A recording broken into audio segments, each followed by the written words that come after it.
Class abstraction and encapsulation. In fact, class abstraction means to separate class implementation from the use of the class. Just like the maker of an engine is different as compared to maker of the car. The maker of the engine gives a description of how to use that engine, and maker of the car does not necessarily needs to know how an engine has been made. Similarly, the maker of the or developer of the class math describes how to use math class and describes about its methods, but the user of the math class does not necessarily need to know how different methods have been implemented. So in this way, implementation is separated from the use of the class, and implementation details are hidden from the user of the class. Let's now discuss about a class named loan. This is the UML notation. Name of the class is loan. It has a private internal variable double, a private internal variable integer, a private internal variable loan amount, which is also double, a private internal variable loan date, which is of type date. It has many methods. There are two constructors.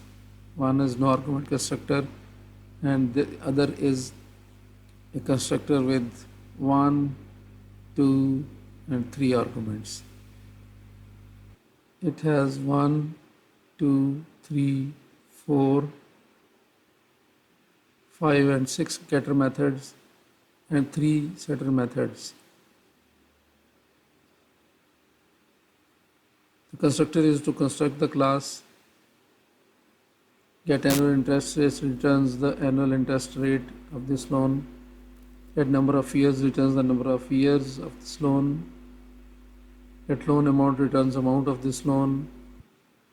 Get loan date returns the date of creation of this loan. Get annual interest rate sets a new annual interest rate to this loan. Set number of years sets a new number of years to this loan. So get number of years and set number of years are opponents, and get an annual interest rate and set annual interest rate are also opposite to each other. Similarly, get loan amount and set loan amount are opposite to each other. And get monthly payment returns the monthly payment of this loan, and total payment returns the total payment of this loan. This is overall description of the class, which is its implementation is hidden, but this documentation has been provided for the user who wants to use class loan to create a loan object and access its different methods and utilize this object for its own purpose to create a loan and calculate interest, etc. Let us see the implementation of loan class. These are its private member variables. There are 4 of these. Then there are 2 constructors. No argument constructor invokes argument constructor using this keyword and passes 2.5, 1, and 1000 as annual interest rates, number of years, and loan amount. And these values are assigned to annual interest rate, number of years, loan amount, and loan date. Loan date is calculated, it is not passed to constructor. This is a getter method which returns annual interest rate, value of annual interest rate. This is setter method which sets annual interest rates. Get number of years returns number of years. Set number of years sets number of years according to its argument. Similarly, get loan amount and set loan amounts also work. But none of these getter methods returns the reference to anything because there is no object except date that has been declared by loan argument. This is primitive double, this is primitive integer, this is primitive double, and date is reference.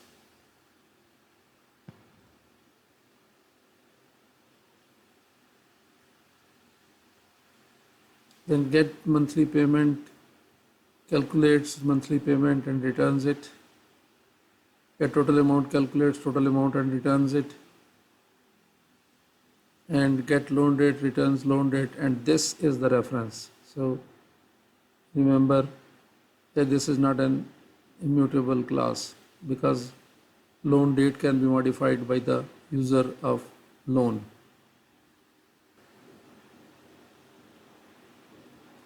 This is the user of loan class.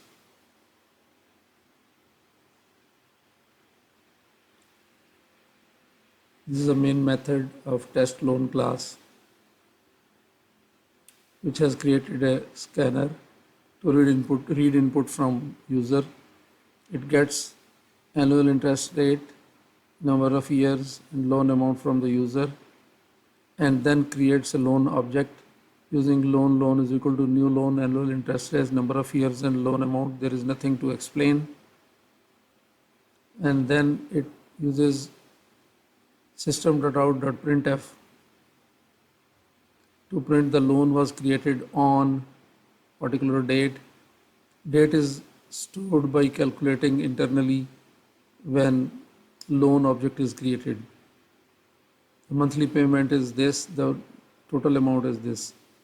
Of course, monthly payment, there is a method which can calculate and return monthly payment, and there is a method which can calculate total payment, and also there is a method which returns the loan creation date which was automatically created.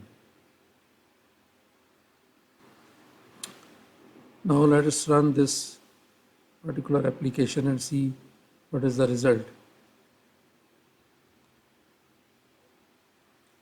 So it is asking to enter yearly interest rate, for example 8.25. Let's suppose we enter 8. Number of years as integer 54. Loan amount, for example 1200. On the basis of these three values, it has calculated that loan was created on Saturday, September 26th. The monthly payment is rupees 8.11. Total payment is 5,254. I am not going into the detail of the calculations because I am not interested in calculations. I am interested in object-oriented design of loan and its use. The only thing to care about is how simple it has become due to the use of a loan object to calculate or manipulate details of loan.